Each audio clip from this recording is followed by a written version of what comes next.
तो उसको लेके हमारे पत्रकार मित्रों से हम लोगों को प्रेस वार्ता करनी थी, इसलिए आप लोगों को बुलाया गया है, क्योंकि वहाँ पे आप लोगों के लिए मीडिया सेंटर भी रहेगा और इसके अतिरिक्त जो तमाम तरीके के क्वेरीज आप लोगों की होती हैं और क्या हम लोग उसमें पूरी व्यवस्था बनाने जा रहे हैं, तो उसके बारे में डिटेल में हम आप लोगों को अवगत कराएंगे।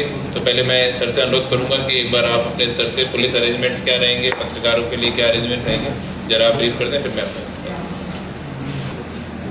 मतगणना होनी है उसके संबंध में जो वेन्यू है आप सभी जानते हैं कि पूर्वांचल यूनिवर्सिटी में उसको निर्धारित किया गया। वहाँ पर जो हमारी व्यवस्था है वो 3 उसमें रहेगी, 3 लेयर सिक्योरिटी उसमें रहेगी। आइसोलेशन कॉर्डन का रहेगा, इनर कॉर्डन रहेगा, हमारा आउटर कॉर्डन रहेगा।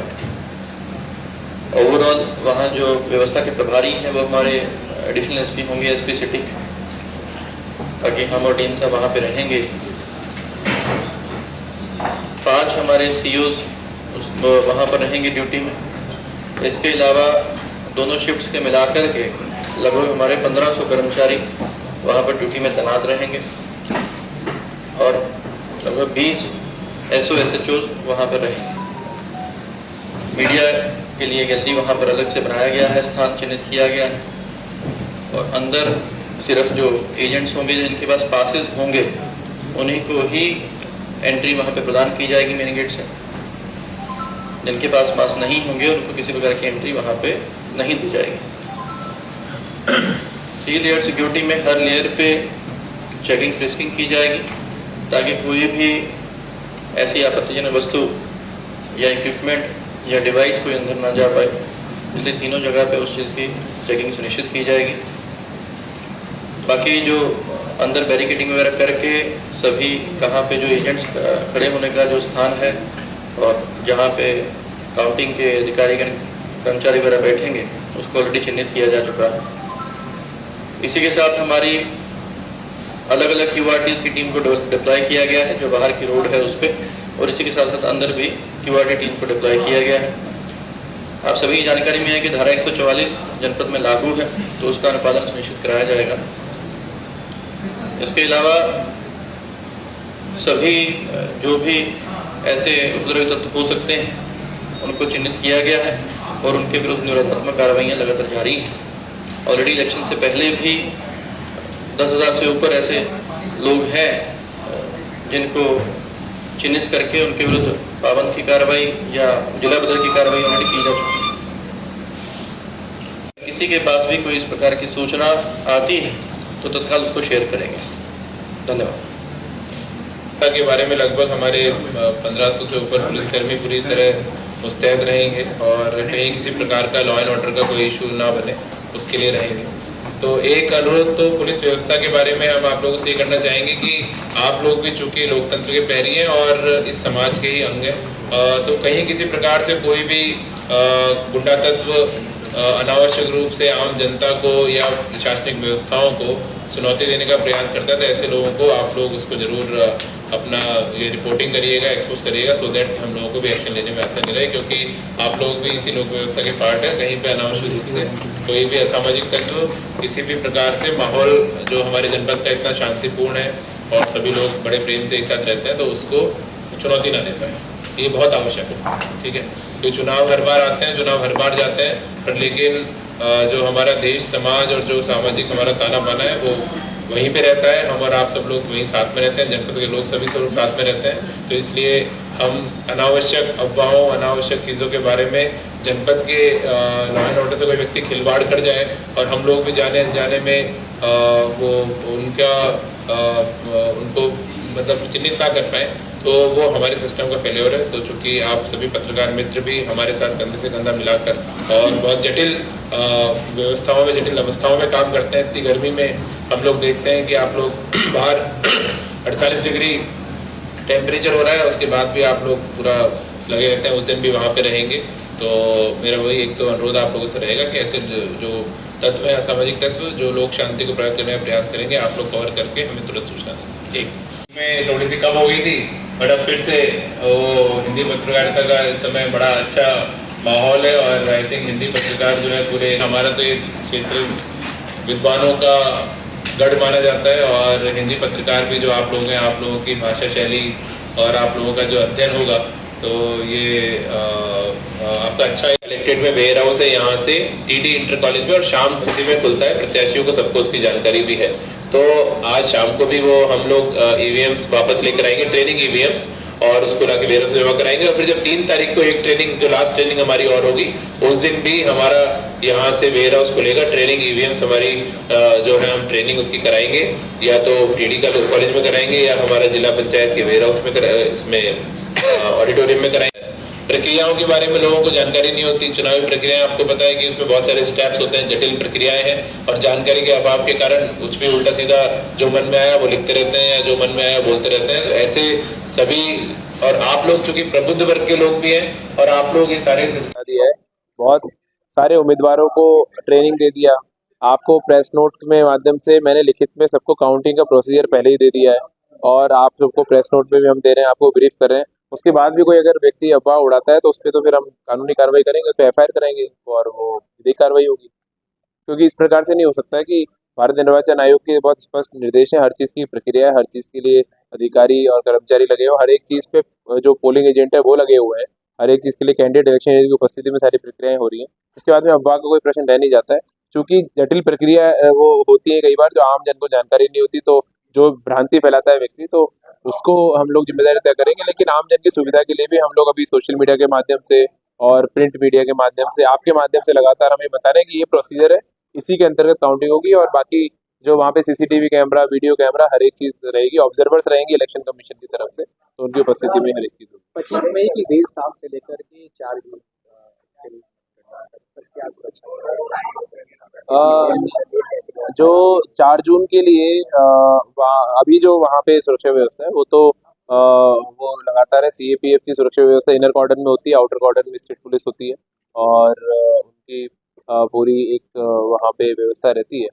और इसके अतिरिक्त जो जितने भी प्रत्याशी हैं उन सभी प्रत्याशियों के प्रतिनिधि वहाँ पे वो सब बैठे हुए हैं, वहाँ पे सीसीटीवी हर जगह लगा हुआ है, वो पूरा उसको वॉच कर रहे हैं। उनको तो कहीं किसी प्रकार इशू नहीं, उनके सिग्नेचर और प्लस उनकी भी रिकॉर्डिंग वगैरह हम लोग करा रहे हैं उपस्थिति की, मजिस्ट्रेट लगे हुए हैं, तो कोई ऐसा इशू वो नहीं है। और 4 जून को लेकर 3 लेयर में सुरक्षा रहेगी, जैसा अभी हमने आपको प्रेस वार्ता में बताया। उसमें इनर कॉर्डन में सीएपीएफ रहती है और आउटर कॉर्डन में स्टेट पुलिस रहती है। रिस्किंग की व्यवस्था रहेगी, मोबाइल की अनुमति केवल मीडिया कर्मियों को मीडिया सेंटर तक ही रहेगी, और बाकी जो हमारे कार्मिक होंगे जिसमें जिनको एआरओ और आरओ और जो बीआरसी इनके एनकोर पे काम करना होता है, उनको ओटीपी आता है, वो साइलेंट मोड पे 3-4 लोग रखेंगे। बाकी व्यवस्था प्रभारी वहाँ पर जो है वो रहेंगे। जो हमारा हॉल होगा हर एक विधानसभा का, उसके अंदर वो अलाउड नहीं रहता, वो साइलेंट मोड पे केवल जिनको एनकोर पे काम करना होता है उन्हीं अधिकारियों को अलाउड रहता है। तो ये पूरी प्रक्रिया है, और हम लोग सकुशल पूरी इस व्यवस्था को संपन्न कराएंगे। मीडिया को भी लगातार हर एक राउंड के बाद में हम माइक से अनाउंसमेंट करेंगे, और आप लोगों को शीट भी शेयर करेंगे ताकि आप लोग भी उससे अपडेटेड रहें। समय से पहले नहीं, उसमें पर अपडेट नहीं होता है, नहीं, ऐसा नहीं है, वो एनकोर पे अपलोड होगा, उसके बाद में वहाँ पे होता है। तो जब हमारा टैबुलेशन कंप्लीट हो जाएगा तो उसका जब मैं अनाउंसमेंट करूँगा वही शीट हम आप लोगों को देंगे।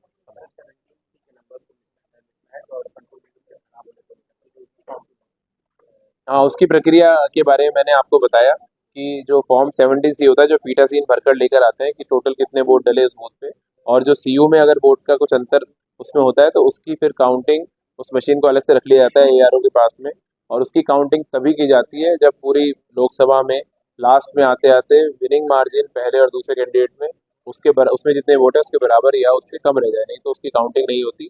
ये इलेक्शन कमीशन ऑफ इंडिया का इंस्ट्रक्शन है 18 जुलाई का, जो हम आप लोगों से प्रेस नोट में शेयर करेंगे। इसके अतिरिक्त कहीं पे मॉक पोल का डेटा मान लीजिए अगर डिलीट नहीं हुआ तो उस केस में भी उसकी काउंटिंग नहीं होती, और उसको भी लास्ट में देखा जाता है कि पूरी लोकसभा में अगर मार्जिन जो है उस पर्टिकुलर मशीन में जितने वोट हैं उसके बराबर या उससे कम है तो ही उसकी वीवीपैट से हम लोग काउंटिंग करते हैं, नहीं तो नहीं होती। अगर किसी मशीन में नॉन डिस्प्ले है, रिजल्ट दिखा नहीं रहा है, इंजीनियर सर्टिफाई करता है, उसकी मैंडेटरी काउंटिंग होती है वीवीपैट से, तो वो उसका वोट भी जुड़ता है हर एक प्रत्याशी के अकाउंट में। जैसे रिजल्ट नहीं दिखता तो कितनी देर बाद ये पता चल जाएगा? नहीं, वो तो देखिए ये नहीं, ये बेसिकली जैसे जैसे हमारे पूरे राउंड जब कंप्लीट हो जाएंगे, सारे राउंड जब कंप्लीट हो जाएंगे तो उसके बाद देखा जाएगा कि कौन सी किस कैटेगरी की मशीन है, क्योंकि कैटेगरी जो फर्स्ट कैटेगरी है उसमें तो वीवीपैट से काउंट हो जाएगी, उससे कोई बात नहीं है। जो सेकंड कैटेगरी की मशीन है जिसमें मिसमैच है 17C और CU में, या फिर मॉक पोल का डेटा उसमें डिलीट नहीं किया गया है, तो इसकी सूचना हम लोग रखेंगे। ऐसे ऐसे मान लीजिए मेरे यहाँ पे जौनपुर में 5 विधानसभाएं हैं, पांचों में ऐसी कितनी मशीन है उसकी सूचना हम लोग रखेंगे। जितनी मशीन ऐसी निकलेगी उसमें कितने वोट हैं उसको जोड़ेंगे, और फिर अगर टोटल अंतर से के बराबर अगर या उससे कम डिफरेंस रहा तो हम करेंगे काउंटिंग, नहीं तो उसकी वो करेंगे नहीं। उसकी सूचना हम मीडिया से शेयर करेंगे, कैंडिडेट को भी पता है, उनको मैंने कल ब्रीफ कर दिया, उस तरह हम कैंडिडेट को भी हम बताएंगे, क्योंकि उनके तो वहाँ पे कैंडिडेट या इलेक्शन एजेंट होता ही है, पोलिंग एजेंट होता ही है, तो उनको तो हाथों हाथ जानकारी रहेगी। सर आपने बताया कि 88 काउंटिंग एजेंट रहेंगे, तो क्या आप प्रति प्रत्याशी 88 रहेंगे या टोटल?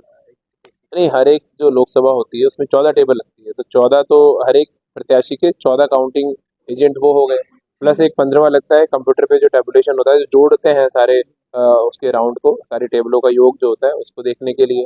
फिर पोस्टल बैलेट की काउंटिंग होती है, 12 टेबल हम लगा रहे हैं तो जौनपुर लोकसभा में, तो 12 वहाँ पे हो जाएंगे, और एक उसमें स्कैनिंग होगी ETPV की, उस पर एक व्यक्ति रहता है जो सर्विस वोट आर्मी वालों के आते हैं, उसकी स्कैनिंग का काम देखने के लिए। और बाकी RO जहाँ पे बैठते हैं, हम बैठेंगे जहाँ पूरे राउंड हम लोग जो हर एक विधानसभा का जोड़ेंगे और फिर राउंड अनाउंस करेंगे हर एक राउंड के बाद, वहाँ पे प्रत्याशी या उसका इलेक्शन एजेंट रहेगा हमारे साथ, वो प्रक्रिया को यानी कुल टोटल 88 रहेंगे। हाँ 88 रहेंगे, इसके अतिरिक्त 14 प्रत्याशी। हाँ 88 जौनपुर लोकसभा में टोटल रहेंगे, और इसके अतिरिक्त जो प्रत्याशी और उसका इलेक्शन एजेंट अलग है। हाँ, जुलूस तरीके से। हाँ जीतने के बाद में जुलूस की प्रक्रिया नहीं है, जीतने के बाद में वो जो स्थानीय पुलिस है उनकी जिम्मेदारी होती है कि वो सकुशल जो जीतने वाला कैंडिडेट है उसको घर पहुंचाते हैं, उसकी अनुमति हम नहीं देंगे। 144 लगा हुआ है, अगर ऐसा कोई वो आता है पहले से प्रत्याशी को अवगत करा देंगे उसके बाद।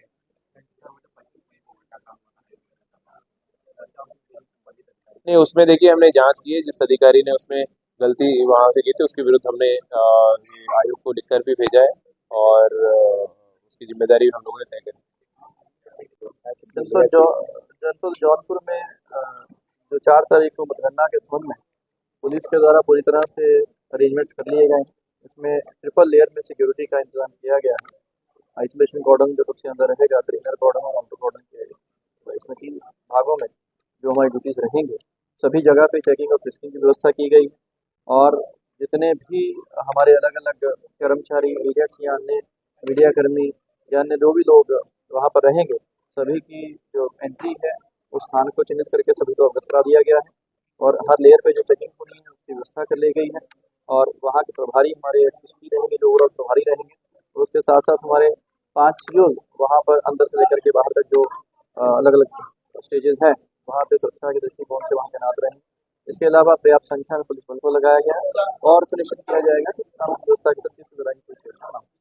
पिछली बार 2022 में जब विधानसभा चुनाव रहे तो काफी ज्यादा ड्रोन से भी निगरानी रखी जाएगी। इसके अलावा जो अलग अलग ड्यूटीज़ हैं, ड्यूटी पॉइंट्स को बहुत विस्तृत तरीके से चिन्हित किया गया है। उसके अलावा हर गांव, हर मोहल्ले में जो भी ऐसे व्यक्ति हो सकते हैं जो उपद्रव कर सकते हैं, उनको चिन्हित करके उनके विरुद्ध निरोधात्मक कार्रवाइयाँ और जो हमारी गुंडा एक्ट के अंतर्गत एक्सटर्नमेंट की कार्रवाइयाँ वो सारी की जा चुकी है। पूरी तरह से पुलिस बल मुस्तैद है, तो सुनिश्चित किया जाएगा कि पूर्ण शांति व्यवस्था के चलते हुए ये मतगणना संपूर्ण। अफवाहों का सर किस तरीके से हमारे जैसे कि अलग अलग लोगों तक भी डिजिटल वॉलंटियर्स के माध्यम से या पीस कमेटी की बैठक के माध्यम से या अन्य जो कमेटियाँ लोग अलग बनी हैं उन सभी के माध्यम से ये सूचना सभी तक पहुँचाई जा रही है कि किसी तरह किसी अफवाहों की तरफ ना ध्यान दें, और जहाँ भी जो कोई अफवाह फैलाने वाला कोई ऐसा व्यक्ति संज्ञान में आए, कोई अफवाह संज्ञान में आए, तो उसको पुलिस के नॉलेज में डालें। इसके अलावा हमारी सोशल मीडिया से 24 घंटे लगातार सोशल मीडिया पर निगरानी रखती है, ताकि किसी भी तरह की कोई जानकारी प्राप्त होती है तो इमीडिएटली उस पर एक्शन किया जा सके। एक बार तो फिर तरीके से